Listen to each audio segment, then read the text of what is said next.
जब भी प्रेम की बात होती है तो श्री कृष्ण राधा के प्रेम की मिसाल सबसे पहले आती है।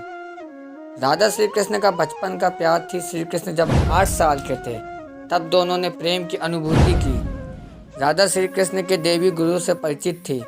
कहा जाता है कि श्री कृष्ण को केवल दो ही चीज़ें सबसे ज़्यादा प्रिय थी। ये दोनों चीज़ें भी आपस में एक दूसरे से गहराई से जुड़ी हुई थी। नंबर 1 बांसुरी और नंबर 2 राधा। कृष्ण की बांसुरी की धुन ही थी जिससे राधा श्री कृष्ण की तरफ खींची चली गई। राधा की वजह से श्री कृष्ण बांसुरी को हमेशा अपने पास ही रखते थे।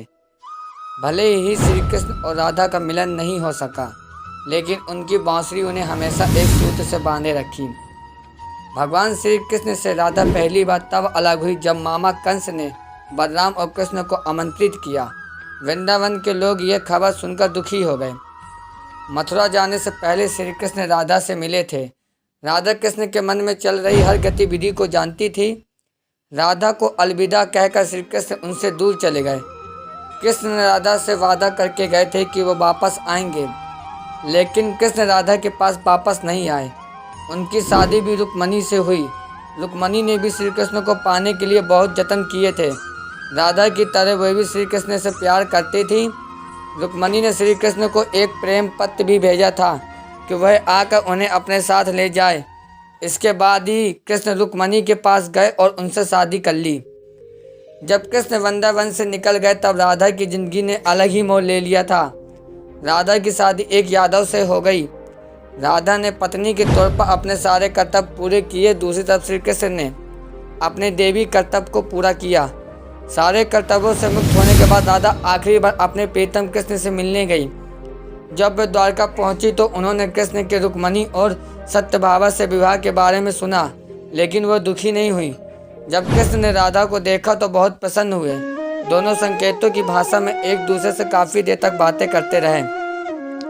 फिर वो उनके महल में रुकी, लेकिन महल में राधा ने श्री कृष्ण के साथ पहले की तरह आध्यात्मिक जुड़ाव महसूस नहीं कर पा रही थी।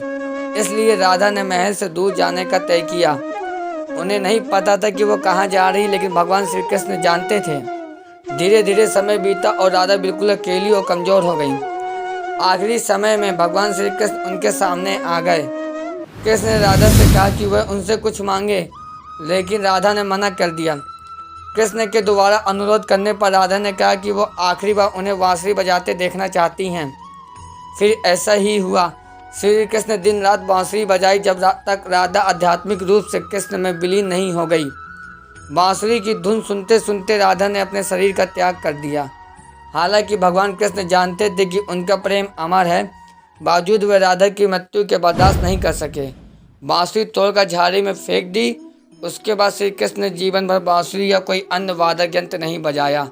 कहा जाता है कि जब द्वापर युग में नारायण ने श्री कृष्ण का जन्म लिया था, तब माँ लक्ष्मी ने राधा रानी के रूप में जन्म लिया था ताकि मृत्यु लोक में भी वह उनके साथ रहें।